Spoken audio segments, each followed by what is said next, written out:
Dear students, today we will start Mauryan dynasty. ठीक है, तो मौर्यन डायनेस्टी स्टार्ट होने के पहले का थोड़ा सा कंडीशन समझना ज़रूरी है।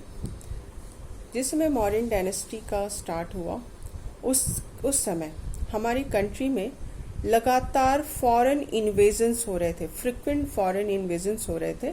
यानी फ्रिक्वेंट लगातार फॉरेन इन्वेजन यानी बाहरी आक्रमण। ठीक, उसका रीज़न क्या था? Disunity among the Indian rulers. हमारे रूलर्स के बीच में डिसयूनिटी थी, आपस में एकता नहीं थी। ठीक, तो उसी समय 326 BC before common era, Alexander जो सन था फिलिप का, मैसिडोनिया का जो रूलर फिलिप था, उसका वो बेटा था। ठीक है, तो वो इंडिया पे इन्वेजन किया यानी आक्रमण किया और किंग पोरस या पुरु को डिफीटेड कर दिया, हरा दिया। ठीक, उसके बाद वो मगध को भी कैप्चर करना चाहता था, लेकिन मगध बहुत स्ट्रॉन्ग एम्पायर बन रहा था, उस समय बना हुआ था। ठीक, तो उसके बाद क्या हुआ कि ये ग्रीस लौटने से पहले जो अपना कॉन्कर्ड टेरिटरी था यानी जीता हुआ जो इलाका था, एरिया था, उसको वो अपने गवर्नर्स के बीच में डिस्ट्रीब्यूट कर दिया और फिर 323 BC में अलेक्जेंडर की डेथ हो गई। ठीक, इसी समय मगध में नंद वंश के घनानंद का रूल था। ठीक, और वो एक बहुत अनपॉपुलर, अप्रसिद्ध राजा था। और उसी समय चाणक्य जो थे, एक ब्राह्मण शिक्षक थे, वो उसकी सभा में गए। ठीक, जिनका कौटिल्य भी नाम है, कौटिल्य या फिर चाणक्य। वो उसकी सभा में गए जहाँ पे उनका बेइज्जती हुआ और उसके बाद वो शपथ लिए, वाउड टू डिस्ट्रॉय। ठीक, वाउड टू डिस्ट्रॉय यानी या वोट टू डिस्ट्रॉय यानी घनानंद को, नंद वंश को समाप्त करने का वो शपथ ले लिए वो।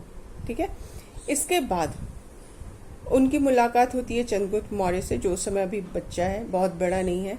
ठीक, लेकिन बाद में वो उसको शिक्षा देना शुरू करते हैं। फिर और सोल्जर्स को मिला के एक आर्मी तैयार होती है और इसके बाद ये लोग सिंध और पंजाब, जो कि अभी पाकिस्तान का हिस्सा है, उसको ये लोग कैप्चर कर लेते हैं। ठीक, और उसके बाद चंद्रगुप्त मौर्य जो है वो नंद वंश के घनानंद को हराकर मौर्य डायनेस्टी का अपना इस्टेब्लिशमेंट करते हैं यानी स्थापना करते हैं 324 BCE में। ठीक, अब क्वेश्चन है, आखिर हम लोग को इस सारी चीज़ की इंफॉर्मेशन कहाँ से मिलती है? तो हमारे पास जो सोर्स ऑफ इंफॉर्मेशन है, उस समय ग्रीक रूलर का जो एम्बेसडर था मेगास्थनीज, वो इंडिया आया था चंद्रगुप्त मौर्य के टाइम में, और उस समय वो एक बुक लिखा था इंडिका, उससे हम लोग को उसकी इंफॉर्मेशन मिलती है। सेल्युकस निकेटर का वो था, एम्बेसडर था। इसके अलावा हम लोग का पुराण है, उससे इंफॉर्मेशन मिलती है। बुद्धिस्ट एंड जैन लिटरेचर है हमारे पास। इसके अलावा कौटिल्य का अर्थशास्त्र, जो कि बहुत ही फेमस बुक है, पॉलिटिकल एडमिनिस्ट्रेशन पे बुक लिखी हुई है ये, उस बुक से भी हम लोग को उस टाइम पीरियड के बारे में इंफॉर्मेशन मिलती है। इसके अलावा अशोक, राजा अशोक जो है नंद डायनेस्टी के राजा, उनका जो एडिक्ट्स है, एडिक्ट्स किसको बोलते हैं? जो राजा की आज्ञा हो, राजाज्ञा या आदेश। ठीक, तो आदेश वो कैसे दे, अशोक का आदेश जनता तक कैसे पहुंचता था? तो उसके लिए वो स्टोन का जो पिलर्स होता था या स्टोन वॉल्स होती थी, शिला लेख होते, शिला के ऊपर जो लेख लिखवाया जाता था, उसमें अशोक की राजाज्ञा, राजा का ऑर्डर, उसमें उसको इंस्क्रिप्ट किया जाता था यानी लिखा जाता था। तो ऑब्वियसली पत्थर पे लिखने पे वो मिटेगा नहीं ना, वो लंबे समय तक रहेगा। इसी वजह से हम लोग आज भी उसको पढ़ पाते हैं। तो ये सारा चीज़ जो है, और जो उस समय के मॉन्यूमेंट्स थे जिसका अब रिमेन बचा है, तो उससे भी हम लोग को उस समय की इंफॉर्मेशन पता चलती है।